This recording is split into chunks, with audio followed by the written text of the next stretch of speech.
Be a part of the force that powers truth in journalism. Your support helps to combat false media.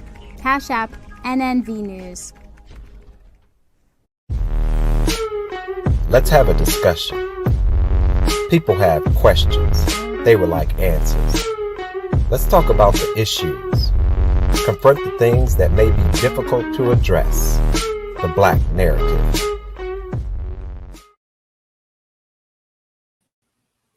Greetings and welcome to the Black Narrative on National Network View. My name is Steve Muhammad, and today we're going to talk about the mind of a Black Judas in light of the recent revelation by undercover New York policeman Raymond Woods and his confession to the government's complicity in the assassination of Malcolm X.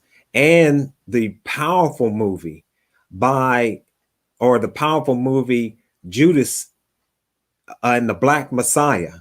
We're going to be talking about that. But first, let's check out this report and then we'll get right into it. My recruitment by the FBI was very efficient, very simple, really. I'd stolen a car and went joyriding over the state limit. And they had a potential case against me. And I was looking for an opportunity to work it off. And a couple of months later, that opportunity came when FBI agent Roy Mitchell asked me to go down to the local office of the Black Panther Party and try to gain membership. Why didn't you stand up to that? I called the probation office in Sacramento first. They told me a warrant was out for my arrest and that I was going to jail. Did you have any particular fear of jail? Yes. I don't like to be shut in. I have a very, very dark fear of being shut up anywhere. How would they have known this? The only way they could have known that is from my psychological profile when I went into military intelligence, which they take on all people that work in military intelligence. So you bent and you decided to go to work for them? Yes. Black agents to infiltrate, discredit, and even lead people to commit criminal acts, right? And we know as we're filming this, as we're actually doing this actual interview, there are people in Black organizations still doing the same thing. So what would be your words to such people who may be watching this, if they were watching this? What would you say? What I'll say to the young people, study your history. We know that when we stand up and declare our right to self-determination, that they have a problem with that. They fear that. And so they target us and they try to do what I put in my book, Open Season, to legalize genocide of colored people. They try to legally justify it. They engage in the intellectual justification of discrimination. And we have to remember what Martin Luther King said in the letter from the Birmingham jail. Just because they say it's legal, that doesn't make it right. Powerful. And I would suggest everyone to check out that powerful interview by Brother Willie Muhammad with Attorney Crump and our dear beloved brother, Dr. Wesley Muhammad. I mean, they expose some powerful information. So today what we're going to be talking about is the mind of a Black Judas. How does a mind like that form? How does a mind like that deal with what they're doing to the movement of their people? So today we're being joined by Professor Taylor Curtis, MA. She is the African American Studies Program Director at Sinclair Community College and the Assistant Professor in the Psychology Department. And I want to greet you, Professor Taylor. Thank you so much for having me. Greetings, and it's good to be back. Yes. And we had you on here before, and we talked about the Negro Experiment. But in light of this recent revelation by undercover New York policeman Raymond Woods, and of course the powerful movie Judas and the Black Messiah, we definitely wanted to pivot just a little bit and talk about, since you are a professor in the psychology department, talk about the mind of a Black Judas and how that forms. But first, I wanted to ask you, were you able to watch that press conference that revealed the letter from Mr. Raymond Woods, and what were your thoughts on that? My thoughts on that were, it's about time. I think over the course of our history, we have continued to allow narratives to reflect on the assassinations of these leaders in the Black community. And these narratives have been always blaming the Black community itself, blaming our own people, and blaming the behaviors of these leaders in these movements as the reason as to why they no longer are living. And those murders are at the hands of our government. And I think that it's been so long that we've allowed these narratives, these false narratives, to continue. So for me to hear that, it was just like about time. It was just like, finally, we are acknowledging the truth. And that is the first step for us to be able to start to make any types of shifts in our culture, make shifts in our community, make shifts in our government. The first thing is to acknowledge what we've done. And the reality is that our history books, our websites, our news, our media, it has always falsified information regarding these groups. I was even having a conversation with my students the other day, and they were saying that all they ever heard about people like the Black Panther Party, which is what Judas and the Black Messiah is about, Fred Hampton and the Black Panthers, they said, that's not what we heard about the Black Panthers. We never heard of them in this light. We've always heard of them in this negative terrorist type of perspective. And so when we've allowed the news and the media and the government to continuously perpetuate these false tones about what's really transpired, it puts a hindrance on our ability to grow. And so I was just very grateful that this has finally come to the light. And although it's been a number of years since it happened, it is still in the light now, and we can take this and now shed light on other situations that have taken place and are currently taking place in our society. Absolutely. And so one of the things that I wanted to touch on is that the government has had a long history of using patsies and stool pigeons and agents to infiltrate Black organizations and to portray or Black leaders and in these movements. The Final Call's latest issue, Stool Pigeons, Sellouts, and Ops, addresses that. And it talks about the betrayal as far back as the 1800s. With Gabriel Prosser. Let's talk a little bit about the Willie Lynch letter that was in 1712. He used fear, distrust, and envy. Can you talk a little bit about that letter and how he used these psychological tactics to get us to turn against each other? Absolutely. I actually have a copy of the Willie Lynch letter here with me. And I do want to preface this with, if you've never taken the time to read this entire thing, it is a very short read, but I would encourage each and every one of you to take the time to read it, to really understand what the mentality was in the creation of slavery in the creation of nations. Now, the Willie Lynch letter, people tend to bicker and decide whether or not it was a real letter that was written by William Lynch, who was a supposed slave owner of the West Indies, who visited Jamestown, visited Virginia, saw what the slave owners were doing there, and made a conscious decision to try to inform them of how to better formulate a slave. Some people say this was his real letter. Some people say it wasn't his real letter. Either way, it is a very clear depiction of what white folks have done through slavery that still plays a role in where we are today. And I'm just going to read a little bit here from it. It's a very nasty, very vulgar letter. It's very derogatory, so I will skip a few of the words, but I want you to go and read it for yourself, because you need to read it in its true form for you to really grasp the gravity of this. And one of the things, and the main focus of this letter is this. He said, I have a foolproof method for controlling your Black slaves. I guarantee every one of you that if installed correctly, it will control the slaves for at least 300 years. My method is simple. Any member of your family or your overseer can use it. I have outlined a number of differences among the slaves, and I take these differences and make them bigger. I use fear, distrust, and envy for control purposes. And then he goes on to list things from age to color, shade, intelligence, size, sex, size of plantation, status, attitudes, north, south, east, west, fine hair, coarse hair, tall, short. All of these are outlined here.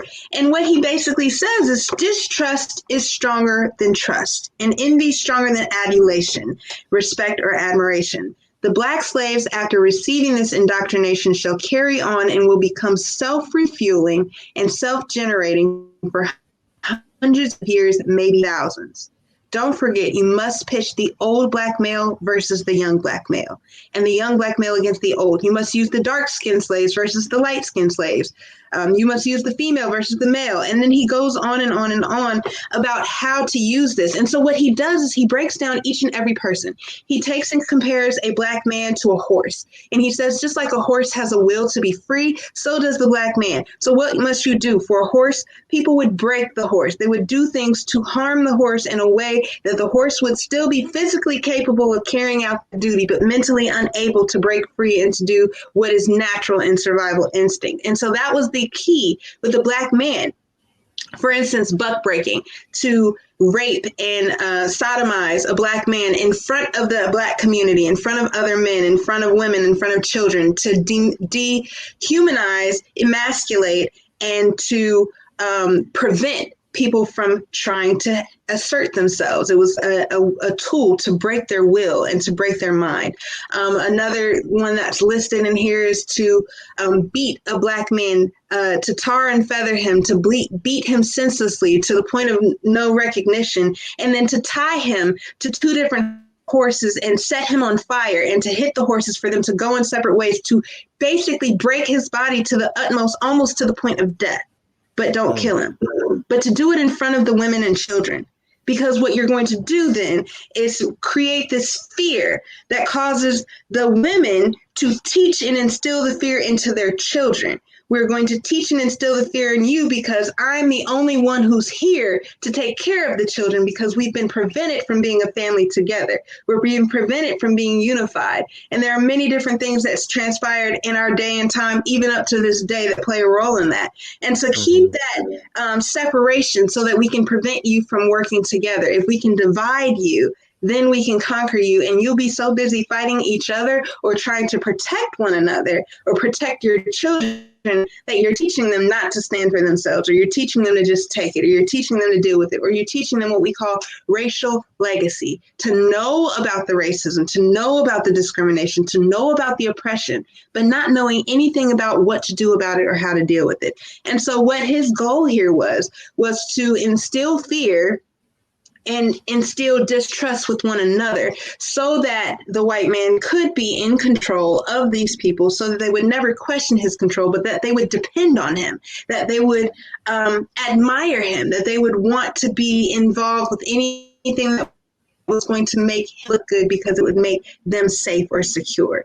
And so what we see then was the same things that we see playing a role in people like William O'Neill, or people who have been that Black Judas character, who have betrayed their own people.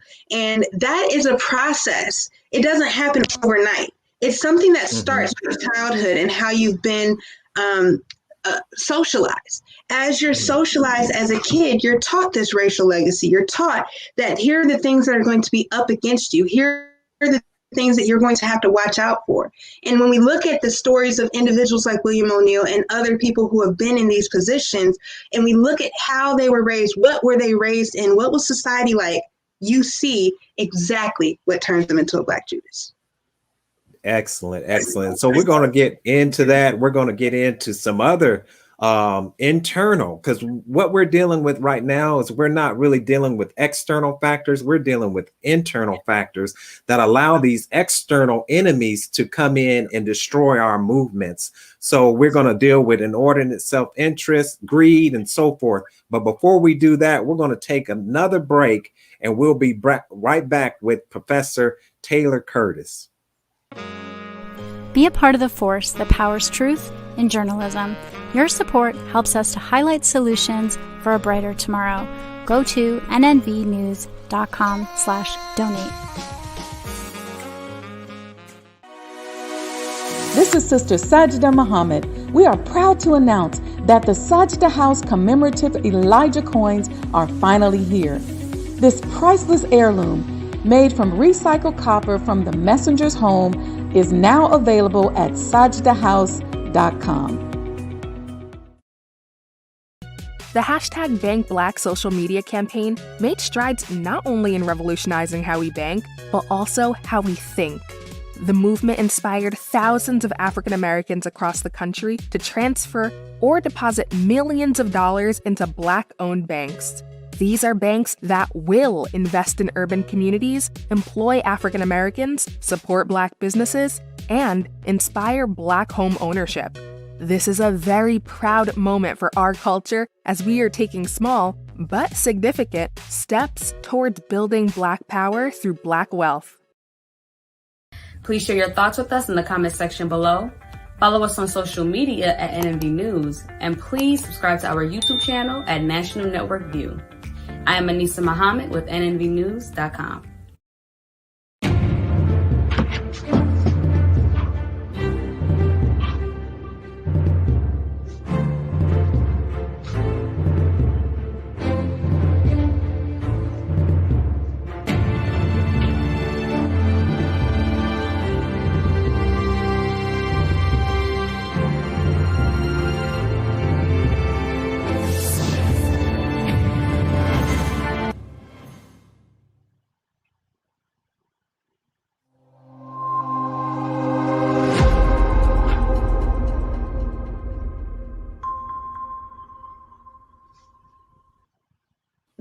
All right, greetings, and we're back, and we're talking about the mind of a Black Judas, and we're being joined once again by Professor Taylor Curtis from Sinclair Community College, and we're talking about the mind of a Black Judas. So as a spiritual sister, let's talk a little bit about Judas Iscariot, right?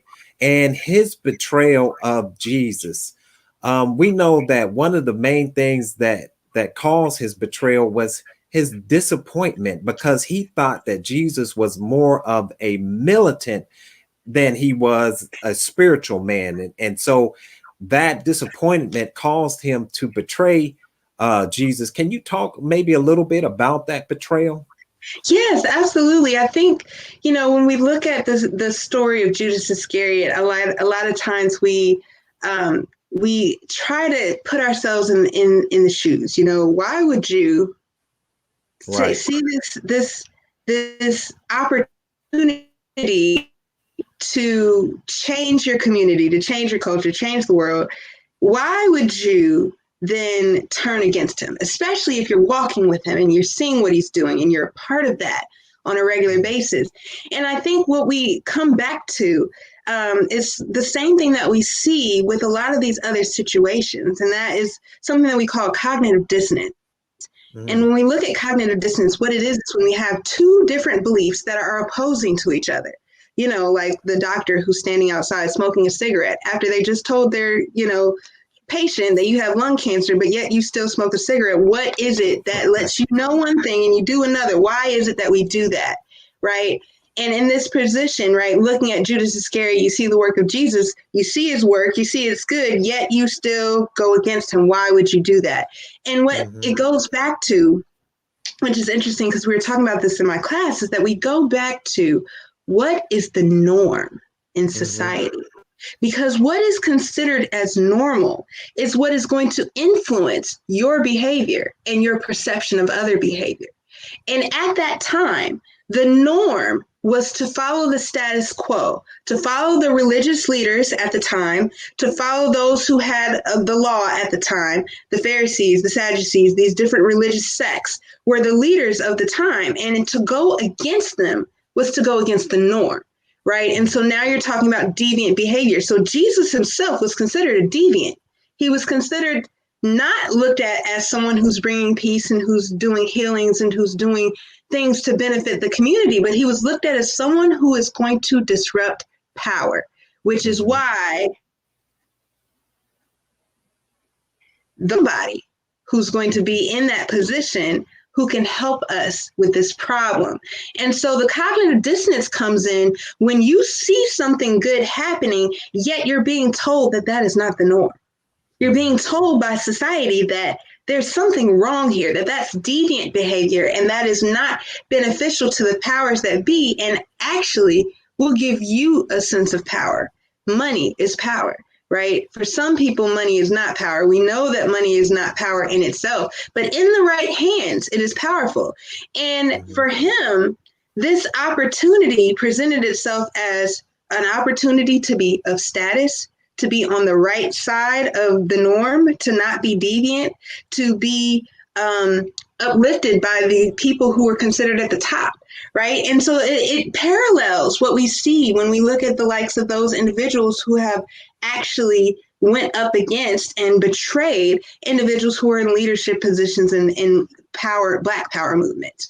Because when you look at the norm, and not just the norm, but the propaganda that shapes what we view as normal, because we are receiving direct and indirect messages every single day. From your childhood, you receive direct and indirect messages. You receive messages about the group you're a part of. You receive messages about groups that are different from you. You receive messages that lead you to believe that certain things are normal and certain things are not. And as you receive those messages, they start to shape your perception of yourself and your perception of others. So you measure up your behavior versus what everybody else is doing. And you measure up other people's behavior based on what the norm is. And if your norm is to go outside of what the government says, you're a deviant. And for individuals who are looking at themselves as being easy to be targeted.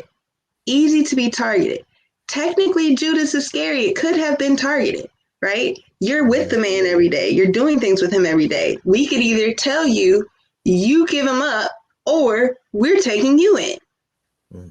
William O'Neill, murderer. Murder, part of the conspiracy against Fred Hampton, Mark Clark, and other of the Black Panther Party, but specifically Fred Hampton. When we watch Judas and the Black Messiah, we are looking at this movie that doesn't necessarily depict these characters in a way that helps shape the picture that as well as it should. Although the actor that played William O'Neill is an amazing actor, he is not the age that William O'Neill was when he was first approached by the FBI. He was 17 years old.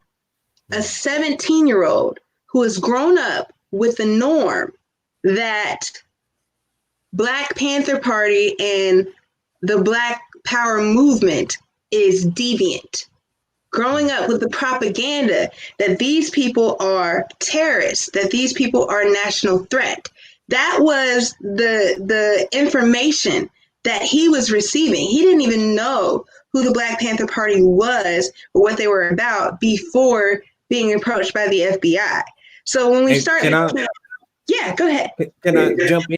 Because I love what you're saying, because, you know, at 17, and we talked off camera too, and that, you know, the knowledge of self, that being educated about the knowledge of self and the knowledge of your people is so very important, right? And so added to what you're saying about the deviant society and the norm of the deviant society and the lack of education of the knowledge of self, then sets this young man up to be used by and so once again, you know, and so capitalism. So now you're talking about him getting, you know, paid. We see often the transference of money, and so without that knowledge of self and having a firm foundation in self, allows these deviant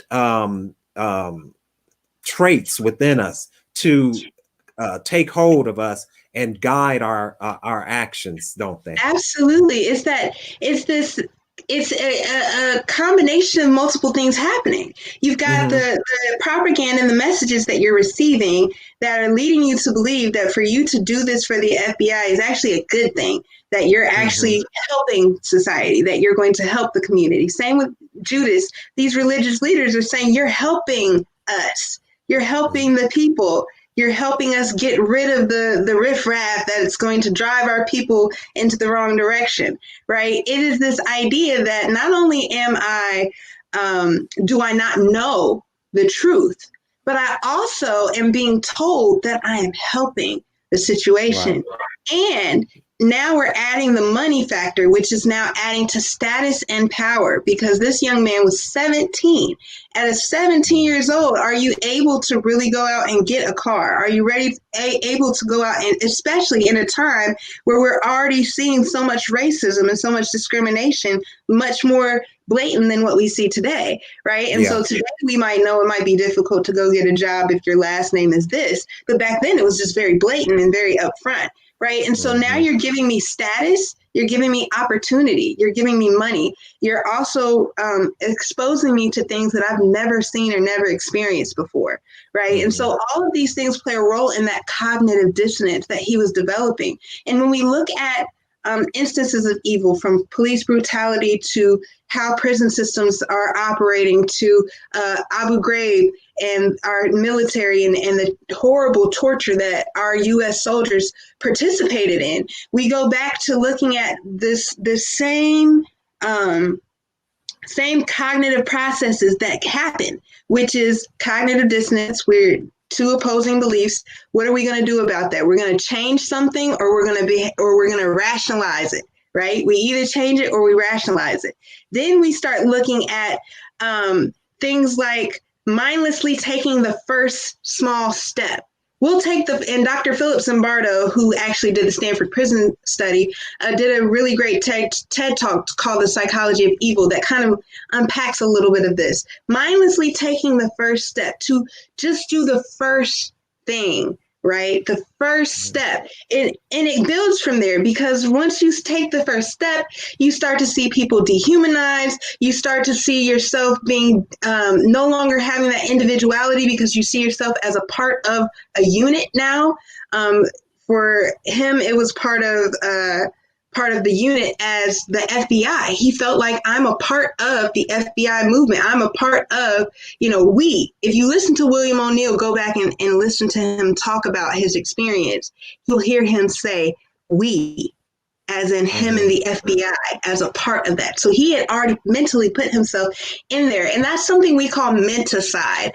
In Black psychology, we talk about menticide as this time where we are literally attacking your Blackness in mind, right? We're attacking your mental understanding of Blackness and where you are, and causing you to want to be more affiliated with Eurocentric views, Eurocentric values, Eurocentric beliefs.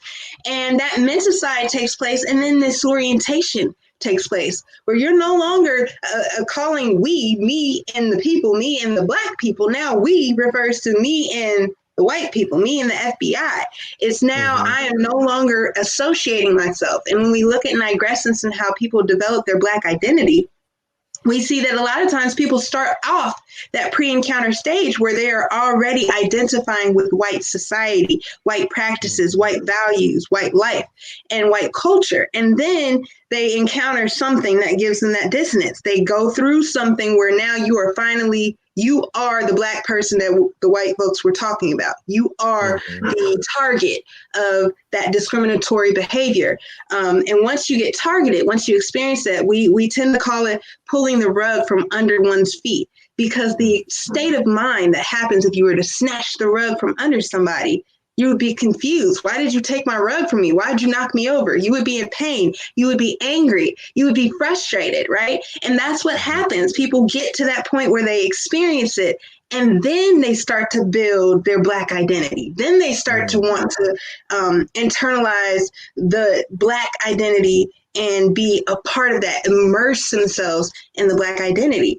But a lot of times people don't always make it there, because they've been so surrounded by these messages that have been purposely set to keep them from building that Black identity. So at no point did he actually go, these are my people, I shouldn't do this. Right. Let's take a break and we'll come right back, because what we're dealing with this whole thing, we were talking about COINTELPRO, but today we got COINTELPRO 2.0. And so we'll be right back after this break. Be a part of the force that powers truth in journalism. Your support helps to combat false media. Cash App NNV News. This is Sister Sajda Muhammad. We are proud to announce that the Sajda House commemorative Elijah coins are finally here. As we renovate and restore the former home of the most honorable Elijah Muhammad, we have recycled the old copper gutters and downspouts and created a 1 ounce 39 millimeter coin made of 100% pure copper. Each coin is professionally graded and has its own barcode and registration number. This priceless heirloom, made from recycled copper from the messenger's home, is now available at sajdahouse.com. Worldwide, 24 hours a day, 7 days a week. Download the Final Call Radio app and take us everywhere. On your phone, on your computer, on your tablet, on Instagram, Facebook, and Twitter. You can also log on to finalcall.com and click the Listen Live button or finalcallradio.com. Final Call Radio, the official voice of the Honorable Minister Louis Farrakhan and the Nation of Islam. Thank you for tuning in to NNV News. Please share your thoughts with us in the comments section below. Follow us on social media at NNV News, and please subscribe to our YouTube channel, National Network View. This is Clifton Muhammad with NNVnews.com.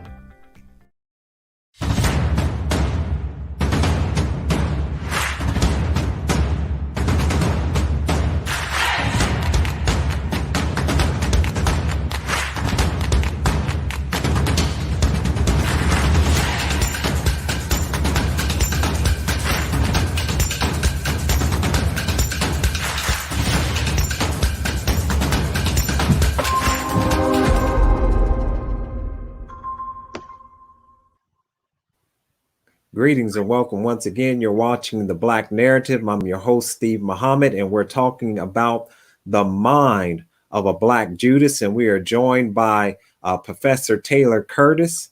And we want to go into the FBI and the CIA and how they are using young people, because you touched on it and we saw it in the movie, how they use, they'll bring them in, and then they will threaten them with this long extended prison time. And of course, some of our people who are in prison, they will even give them a lesser sentence if they go and do these type of actions. And as we know, America is a prison state with over 2 million who are incarcerated, half of which are Black and brown people. But can you talk about how these forces will use these threats, and what should we do about it when we're confronted with something like that? Absolutely. I think we've seen it happen a numerous amount of times. And if you talk to people who have gone through it themselves, they will tell you what it's like. And it is absolutely terrifying for someone to be threatening your freedom. And it's terrifying for your freedom to be threatened. It's terrifying, especially when you're a person of color. Right? Because we know that what comes along with that is a lot more issues, right? We know that a white person can have the same felony as a Black person and have the same exact application on a job, but the white person will get the job 3 times more likely to get the job than the Black person, right? And so we know that it's not just your freedom in the moment, but it's your freedom for life that we're talking about here. I know individuals who have been wrongfully imprisoned because they were told that everyone else said it was you, and so you might as well just confess, right? Those types of things. You watch Central Park 5, right? We watched the Central Park 5, these children being coerced because they were beat up, they were threatened, and they were scared. And that fear is a huge factor because we know that it's a threat to your entire livelihood if you have a record as a person of color. And so people like William O'Neal, not only was he facing, which I know the movie only really addressed him stealing a car, and that he was looking at time for stealing a car and impersonating an officer, but he also had been involved in some other crime that involved him torturing someone that he was very afraid of the amount of time he was going to get in prison and how he would be treated in prison. And also, this other thing that, along with the fear of being in prison and the fear of having a record, there's also the fear of how you will be treated when you get there. And we know that because of how our prisons are operated, that they do not operate lawfully, that people are doing all kinds of crime within there, from the COs to the actual inmates. And so we know that having someone put a hit out on an individual happens in prison, and things like that, having someone raped, having someone stolen from, having someone killed, it happens in prison. And so if you go back to a 17-year-old, what would you do, right? And so that is a huge question. Knowing your rights is a huge, huge, huge factor. Knowing your rights and standing for your rights is a big part of being able to overcome the fear aspect. Knowledge is power, right? And so to know yourself, and to not only know yourself, but to know yourself in this situation. What does the law say on your behalf? As much as you can maybe talk your way out of something, or coerce someone else to let you go. It's another thing to know the laws and to be able to stand on that, and then to have support through that. And I think that is the biggest part, is to stop the fear. And I think, again, like I said, we're raised with this racial legacy to be afraid of these situations, to know that they're coming and know that it's going to happen. But when you get there, you don't know what to do. And that's where racial literacy comes in. Taking the time to learn not only your history and not only about your people, but learning the facts, learning the reality of the laws, learning how those laws work, how they apply to you, and knowing what your rights are in those situations, and then having support. This is why it's so necessary for us to come together as a community, as a Black community. This is why the Black Panthers were so profound, because what they did was they brought the people together to educate them on their laws, to educate them on their rights, to educate them to know how they can lawfully behave in these situations in a way that's not going to end up with them dead. And that is the ultimate thing. Now, I wanted to talk about, because we talked about of course, we talk about the threat of prison time and maybe revealing something about the individual, their moral character that they don't want to be exposed, and using that to manipulate them. Now, another form of manipulation that we see over and over and over again is how they take young people who are not in prison, but they're dissatisfied, they're upset, they're angry, and they use that anger and they tell them, come on, we're going to, as we saw in the movie where they were talking about blowing up things. So, and then we see oftentimes that these people, they didn't have the thought. These thoughts were put in their mind by their handlers, by the FBI, by the CIA, and to set them up to later show to the public, if you will, see, these Muslims are terrorists, or these Black people are deviants, if you will. What would you say about something like that? Setting our young people up. I think absolutely that happens. And what we see a lot of times is this gaslighting, right? Where we see this, and it's something that we see in abusive relationships just as much as we see in toxic situations like this, where someone is going to kind of make you sound crazy, right? Make you look crazy, or make you sound crazy, or make you look like, you're the issue, you are the problem. And I think that's exactly what happened with Malcolm X. And the murder of Malcolm X, is that they said, well, your people are the problem. Look, don't you see, your people are the problem. Your people don't like you. And the reality is, at all times, there is something underlying that has to do with power. And if the Black people, do not have the power, why would they be the driving force behind what is taking place? Right? That's a logical question. And so when we look at these, it's manipulated. These situations are manipulated to give false evidence. They're manipulated to appear in a way that is going to uphold the government agenda. They're set up in a way that's going to corroborate their story, right?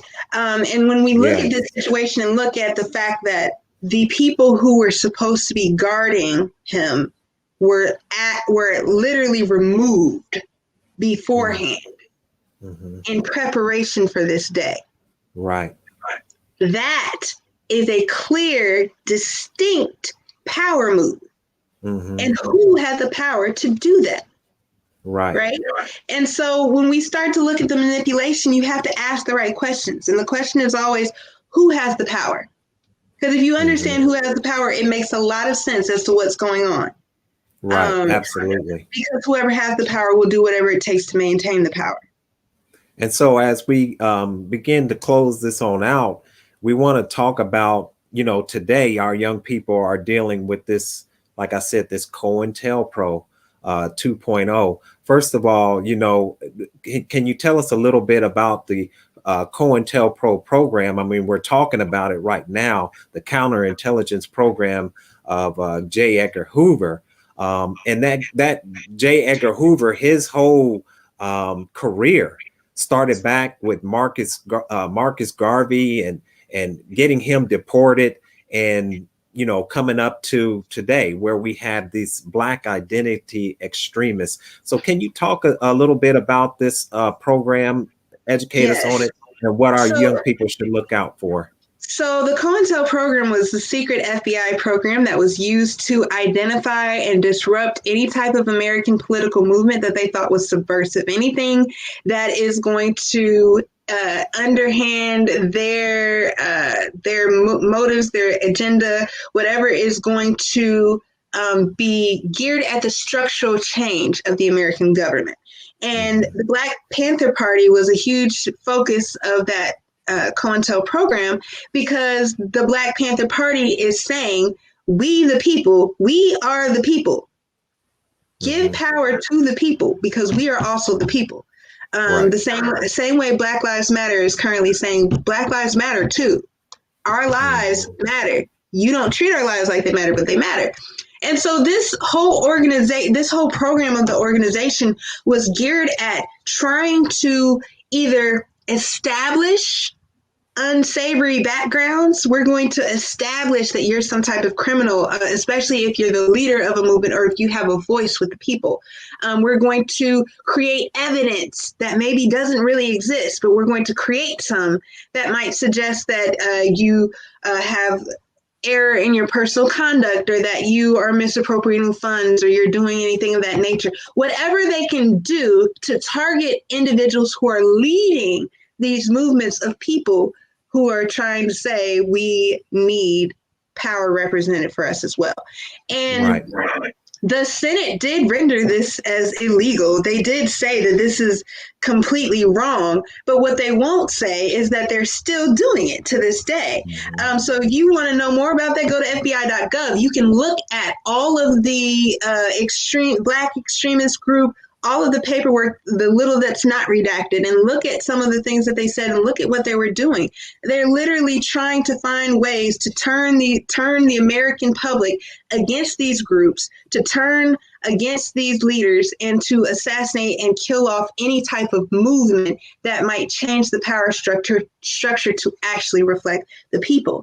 And we have to watch out for it now, because even as we scream Black Lives Matter and as we protest on behalf of those who have lost their lives to police brutality, racism, and lynching, as we continue to talk about that, the FBI and the CIA are still monitoring you. Whoever is saying my life matters, they're monitoring you, and they're looking at what you're doing, and they're paying attention to what you are saying as if you are a threat. Even last summer, Black Lives Matter people who were organizing Black Lives Matter protests or participating heavily in a part of the public face of standing up on behalf of what is right, even those people were visited at their homes by the FBI. The reality is that these tactics of establishing information that maybe isn't true, or taking and running with information that isn't true, these things happen to this day.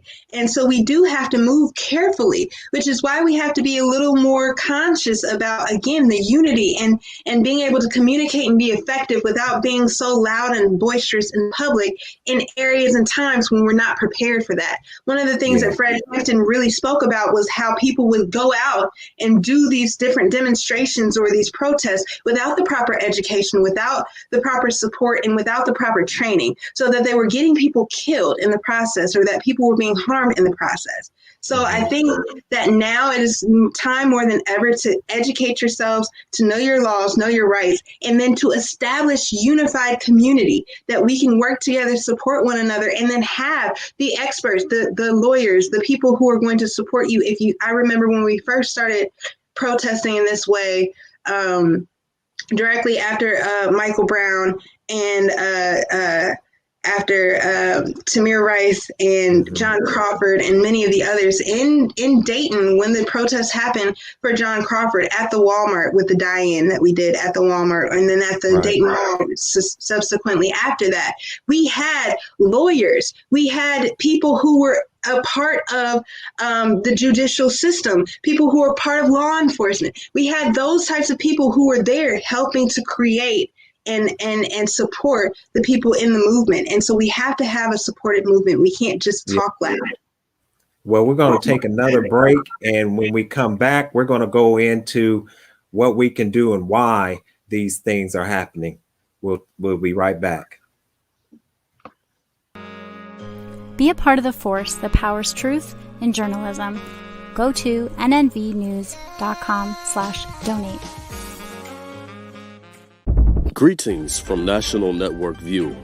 This week's Final Call cover story headlines, "The Shock of the Hour," as Texas was overwhelmed by crippling snow and freezing temperatures.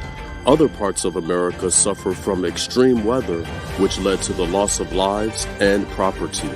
But the question is, are these conditions coincidental, global warming, or are we witnessing the divine chastisement of Allah on the United States? Winter storms brought snow, ice, and plunging temperatures across the southern plains. This attack caused a power outage in Texas that stretched its frigid fingers down the Gulf of Mexico. The Final Call number 21 edition middle page article by the Honorable Minister Louis Farrakhan is a transcript from his message, "The Divine Destruction of America, Can She Avert It?" To read more, subscribe to finalcalldigital.com and tune in to the all-new Final Call Radio. This is the nnvnews.com Final Call Cover Report.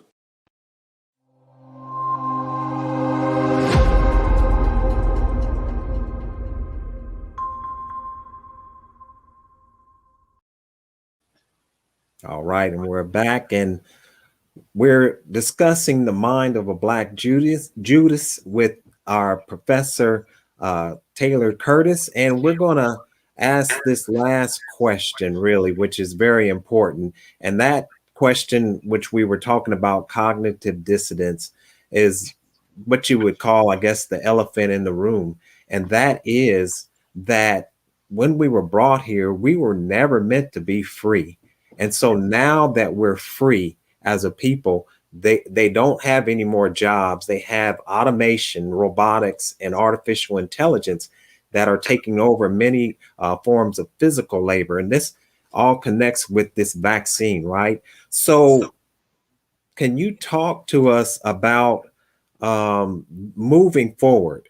And of course, we see individuals like the Honorable Minister Louis Farrakhan, who is really the last man standing when it comes down to seeking freedom, justice, and equality. Can you talk to us about how to protect ourselves and to not fall into these traps as we move to liberate ourselves?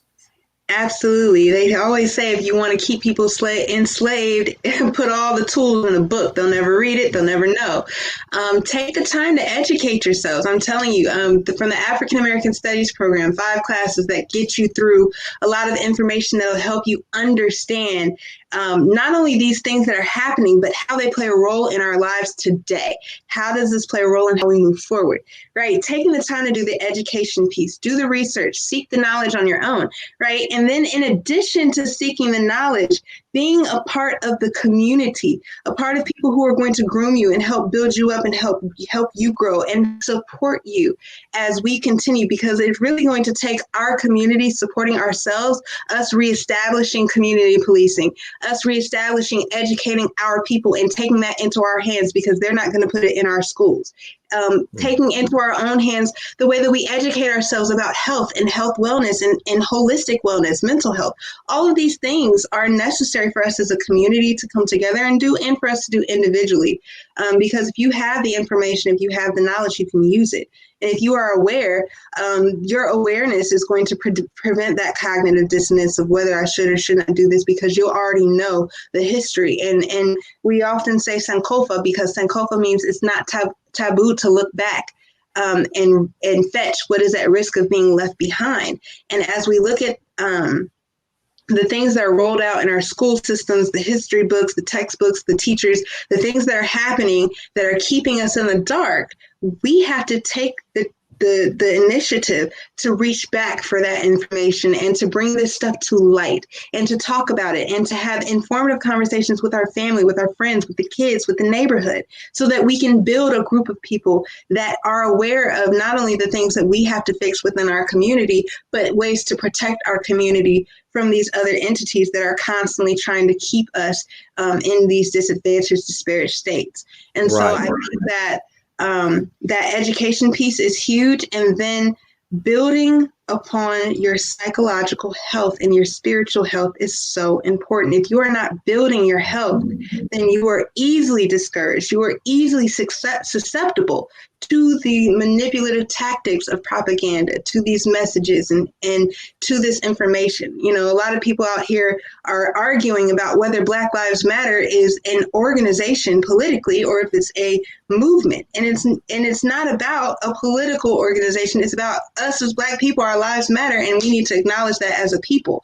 And I think, you know, having the knowledge and the understanding is what allows you to break down those barriers so that we can move forward as a group, as a solid, unified group. We have so many pockets of Black people that are not working together. And that's what Fred Hampton was doing, was saying, you know what, forget about the pockets. Let's bring the people together, all the oppressed people together, and acknowledge what we need to do to see a change. And I think it's important for us to start thinking on a level of changing the narrative ourselves, changing our narrative, and then as a collective trying to change the narrative within the community. But it doesn't happen until we first change it within ourselves.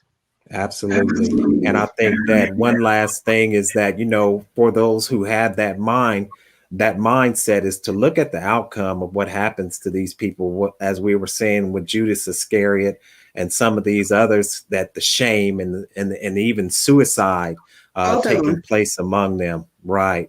So with that, if you would like to end it out with giving us any information about yourself, and we'll close it out from there.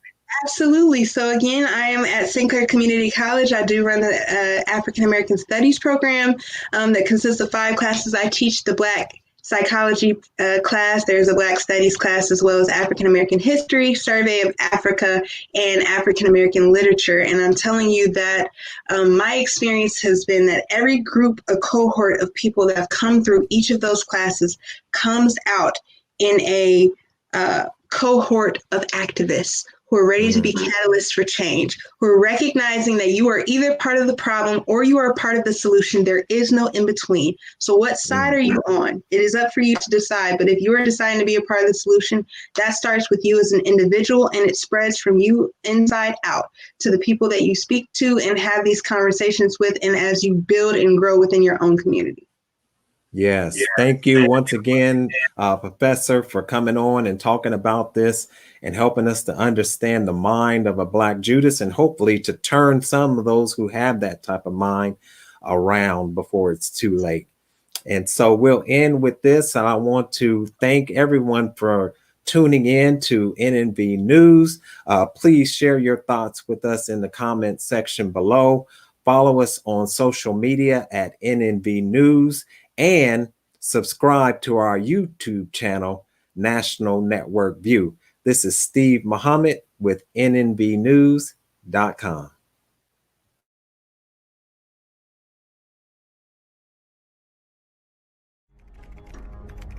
Be a part of the force that powers truth in journalism. Your support helps to combat false media. Cash App, NNV News. The nation must acquire land. Production of food, clothing, and shelter. Freedom is independent agriculture. Farming is the engine of the nation.